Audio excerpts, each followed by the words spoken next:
আসসালামু আলাইকুম ভিউয়ার্স, কি অবস্থা সবার? কেমন আছেন সবাই? আশা করি সবাই ভালো আছেন। কৃষি দিবানিশি 2.0 ইউটিউব চ্যানেলে যাচ্ছে আপনাদের শুভেচ্ছা অভিনন্দন।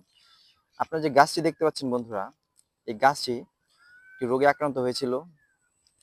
রোগে আক্রান্ত হওয়ার কারণও ছিল, কারণ এর নিচে পানি মানে গাছের গোড়ায় পানি বেঁধে গিয়েছিল, আটকে গিয়েছিল, যে কারণে গাছটি প্রচণ্ডভাবে ক্ষতিগ্রস্ত হয়।